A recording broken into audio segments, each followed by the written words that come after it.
Hello, good morning, have a seat, and welcome to your first day at the IRS. Alright, my name is Todd. I am also a fellow IRS agent, and we want to thank you for your upcoming I Swear to Belong career in the IRS. Now, let's get started on your orientation/training. Now, this is a grueling program that could take up to 30 minutes before you're qualified to be a field agent for the United States. And we thank you once again for accepting our offer. Now, let's get some things out of the way.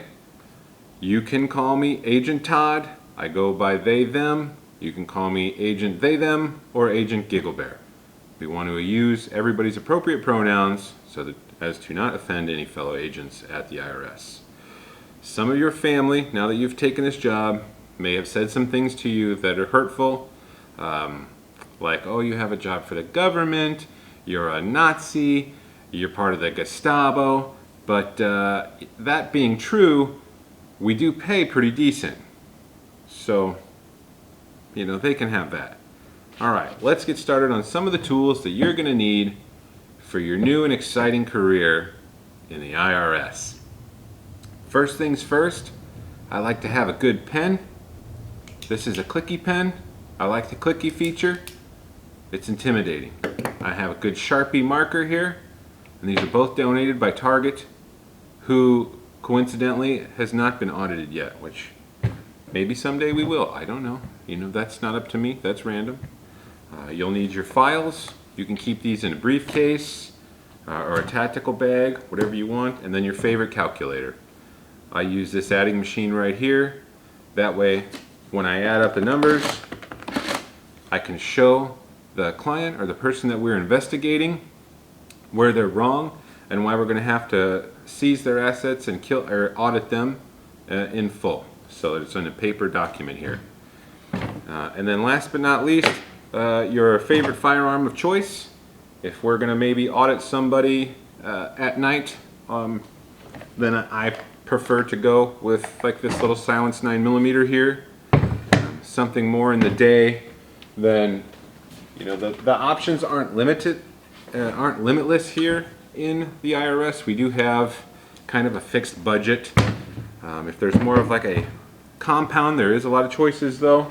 Let's say down in Texas we need to do some auditing, then maybe we'll whip out you know, a belt-fed machine gun, something of that nature. That's always you know, an exciting tool to help with the audits. But like you said, we are on a budget. We want to keep track of everything. This is another good choice here. I like this because I don't lose it as often. I've left 16 guns in the bathrooms, which is unfortunate, but this one's easier to see, so I do prefer that one. I don't lose it near as much.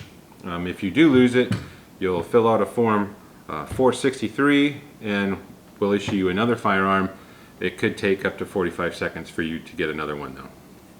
Alright, let's move on to actually auditing people. So when we're going to audit somebody, we like to keep it kind of exciting here at the IRS. So we have, let me bring this in. This is our exciting random generating mailbox that we are going to pull the auditors from. So who are we going to audit today? I don't know. Could be anybody. Let's see. First person up looks like Joyce. So let's do an example. So Joyce here is 94 years old. She posted on social media that she found $62 in her couch cushion while cleaning it. Now, congratulations, Joyce, but that is unrealized income that you have not reported to the IRS. So let's get ready to audit her. Okay, so, make sure you check all your equipment, make sure you're ready for the audit, and you're going to ask her some simple questions. Mostly, why haven't you paid? And then more importantly, I'm going to ask her what she thinks she owes us. Now, if she's wrong, we'll seize all of her assets. It's very exciting. It's just a good time, really. We've gotten some pretty cool stuff from these terrible people who haven't paid us. And in her case, she owes us $6. So I'm pretty glad that we have her 1999 Buick LeSabre, in the garage right now if we want to use it. It's pretty handy. So Joyce there, we would audit her, but now we like to say that that's like a vein of gold that we're going to go down. So now let's look at Joyce's relatives, let's say. So it says here, the only thing about Joyce's parents, well, she is 94, so they've been dead for a while. They did vote Democrat in the last election, so we won't audit them because they're dead, not because they voted Democrat. That does not matter. But she has a child named Tom Workman. Tom Workman's 35 years old. Let's see what Tom did. Tom here owns his own small construction business, has 3 children, 9, 12, and 14 years old. All right, so that's 4 audits coming up. So if we have 4 people to audit in this next family, let's make sure that we have all the right equipment again, the calculator, what type of files we'll need, and then the appropriate firearm to take with us. Now we'll call one of the other 87,000 agents, and they may show up to help us out with this audit just because there's so many people in the audit. So we'll go to Tom's house, same thing. You want to see what he owes us. Tom, you'll ask him, do you realize that your 2010 one-ton truck that you said you bought for $20,000, actually our assessors have actually realized that that's worth $217,000. So that $217,000, just 1% of that, you owe us $50,000. So now if he doesn't pay that $50,000, we will seize his assets. It's real simple, and he can get his assets back. We're not bad people. When he is clear and if he survives, he can buy them back at auction that we may have in the future. So, options aren't limited.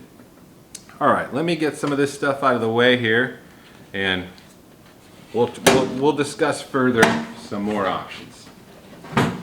Now, some of the tactical training. This is the tough part, is to learn these weapons. Now, I'm an expert. I've been doing this for many, many, many years.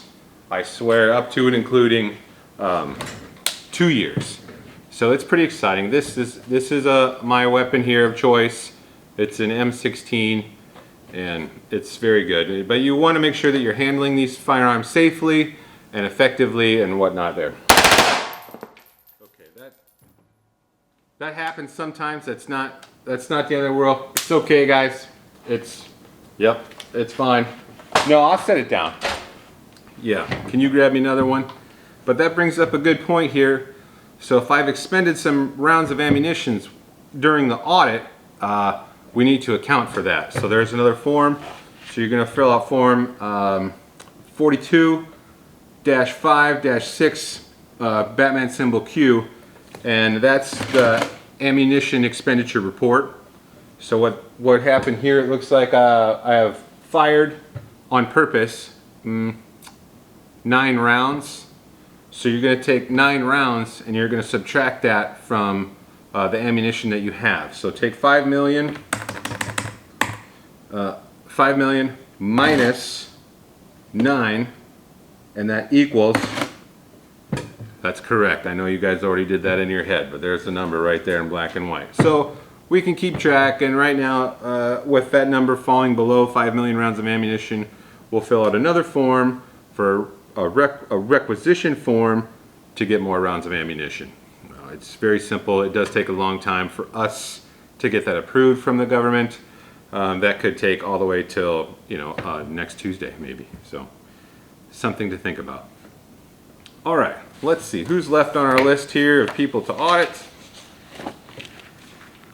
Oh, it's okay, age 41, a man named Mr. Farrow. Says here he was an Army veteran. So all the more reason those people are not trustworthy at all. The veterans are, not a friend of the government. Okay, when they're in the Army, yes they are, but after that, no they are not. We can sick them on the VA, but we don't want to kill them all, okay? We need to get some money out of them. So we're gonna go to this man's house. I'll take you with us and I'll show you how it's done in person. All right.